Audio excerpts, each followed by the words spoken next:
multi-load devices or ULDs are very essential part of global air cargo operations. They ensure safe, reliable, efficient, and standardized consolidation of cargo. They also help you in loading procedures, maintaining, maximizing the usage of aircraft space and the security as well. Now, one company that specializes in this particular sector is ACL Airshop. They have a good number of ULD fleet in different airport stations around the world. Hi all, this is Libin Chacko Kurian from Star Trade Times. We are here in Munich, Germany for Air Cargo Europe 2025 and the Transport Logistics Exhibitions. Right now joining with me is the Chief Executive Officer of ACL Airshop. Bernhard, thank you so much for joining us today. You're welcome, Libin. Bernhard, let's start by talking about your role in ACL Airshop. You spent almost 35 years in Lufthansa Cargo. So that gave you a completely different perspective, right? And you're coming to ACL Airshop, ULD maintaining a leasing company, for example.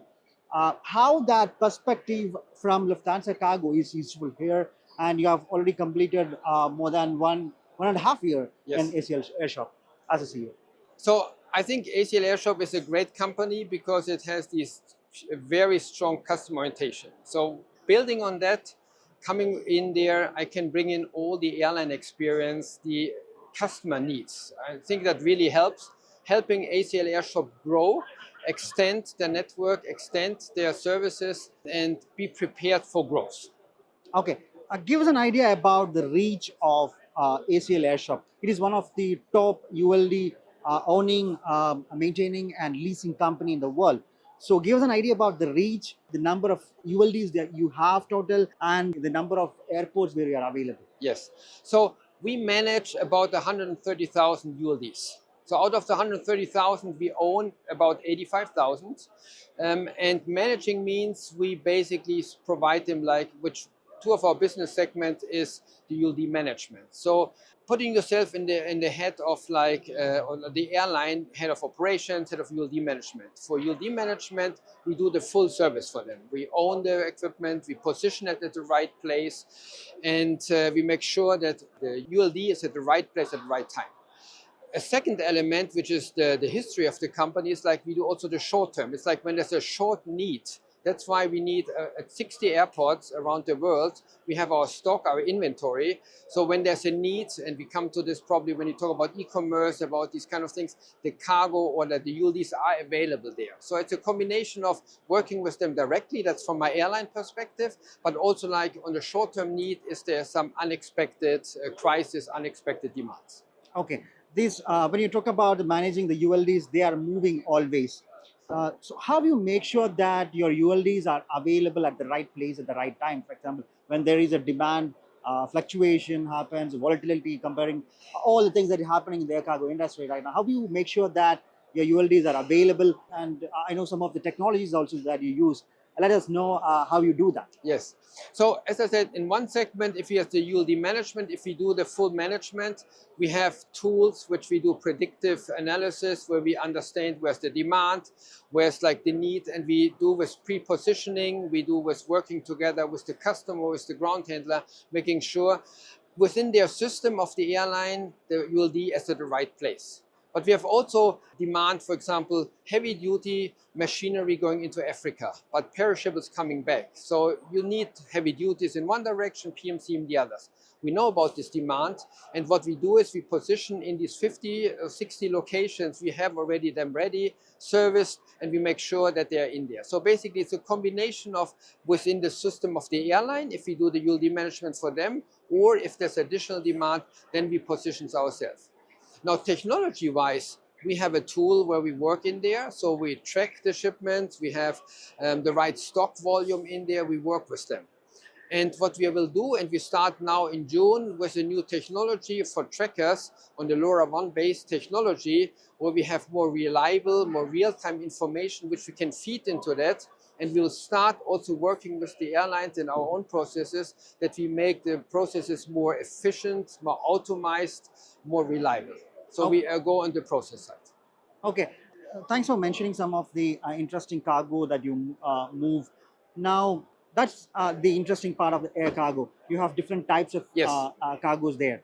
Now, compared last year, one of the biggest disruption was about the e-commerce that yes. coming in, the volume of e-commerce going up. You also have specialized cargo like the pharmaceuticals, all these things are coming into air cargo. How do you make sure that you respond to some of these demands coming up in air cargo? Yes. So you described the e-commerce and the special cargo, very different in the demands. The e-commerce is, we don't need special UD equipment. It's still the regular pallets and the nets. But the challenge is in there, the traffic flows change so much and they increase, they decrease. And we have seen this with the political situation, all of a sudden they're moving from one to the other places. So what we are doing here is with our network, making sure if the demand is changing, we are following the demand or predicting demand already and have them already available. So even if they move within China to different airports, they're already the ULDs are there. So for the special cargo, it's a little bit different. There are certain routes, for example, on the horses, you go into South America.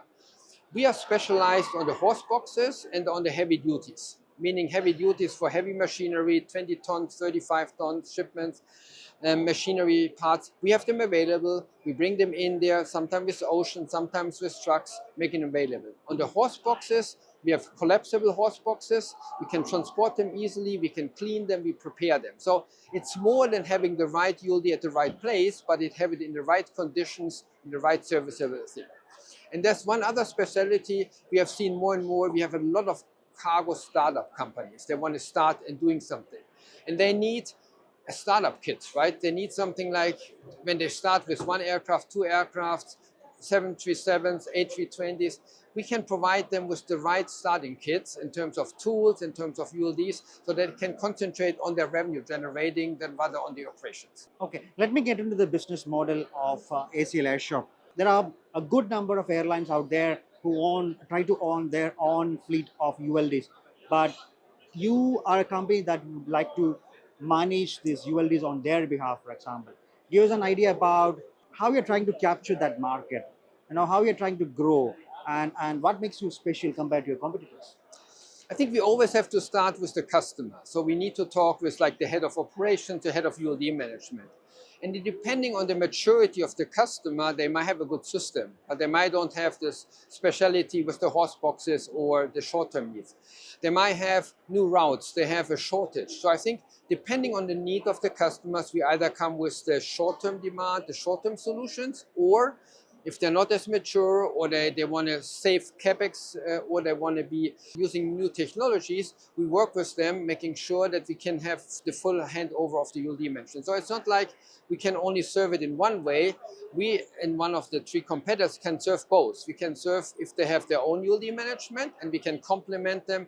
We also produce nets and straps. We have MRO facilities. We have the short-term demand, or we can also help them to take over the entire ULD management with our tools and services and our people. And because at the end, it's still a people business. Okay, give us an idea about your clients in terms of what you're listening from them. Also, how you're responding to their demands, for example. It's not about the new routes, it's about the type of cargo that you have to move and some of the specialized cargo. Is there anything that they are demanding in terms of new services that you can provide? As I said before, for them the services we are very strong in the cargo environment and the cargo and the charter and everything this is flexible.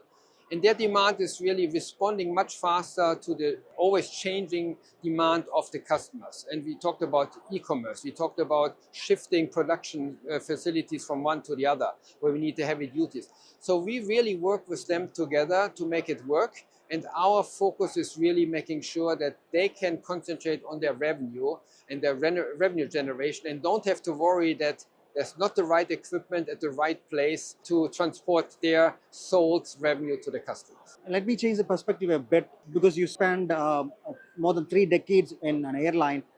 Can you give us an idea about what were your experience in terms of dealing with ULDs? What were the biggest challenges that you had? I think we still have in the entire cargo industry the challenge that the processes are not automized enough. that we have to rely on data integrity, that we have to rely on automatic entry into that, and that we have to still work with ground handlers, we have to with truckers, with parties. So I think the challenge is the same. We are in the a cargo, whether it's from the airline side or from the ULD provider, we are like, how can I say, a supply chain network, which we always have to work together. So the better we work together, and that helps me to understand what is the pain point of the ground handler, what is the pain point of the supplier, what is the pain point of the airline.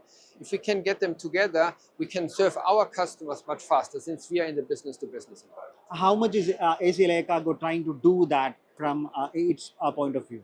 We are driving this, and we are driving it again by first listening to the customer and providing the service they need. And at the moment, they drive for more digitization for process optimization. It's not enough to just say, where is my ULD? But it's like, in what status is it? Is it repaired? Is it inspected? Is it the right volume there? Can we know what in my own process, in the build-up, it's in the storage, is it in the breakdown? So I think we are working more, and we see there's more demand in the process side to work on. One last question. As the CEO of ACL Airshop, you have already completed 1.5 years. What are your immediate priorities right now in terms of, pushing the company forward? Making it scalable, that basically we can work with more volume. That's why we need, as I said, automation. We need IT support. We need process orientation. We have to keep the right people in place, because at the end, it's also people business, because we have so much special cargo, we have so much needs, that we are focusing, getting also the right people on board, or keeping the existing people. So people, besides technology and processes, is still key. Okay, about automating the processes. Are you building some technology, or are you partnering with some technology companies? What is happening over there? Yes, we do it our own. We work together with others. Like on the tracker, we have engaged with SkyCell, which is a very high reputed pharmaceutical company. We work with IT companies. We do our own development. It's like a full range of activities. Thank you so much for joining us today. Thank you very much, Libin. Thank Nice you. meeting you. All the best. Thank you. Thank you.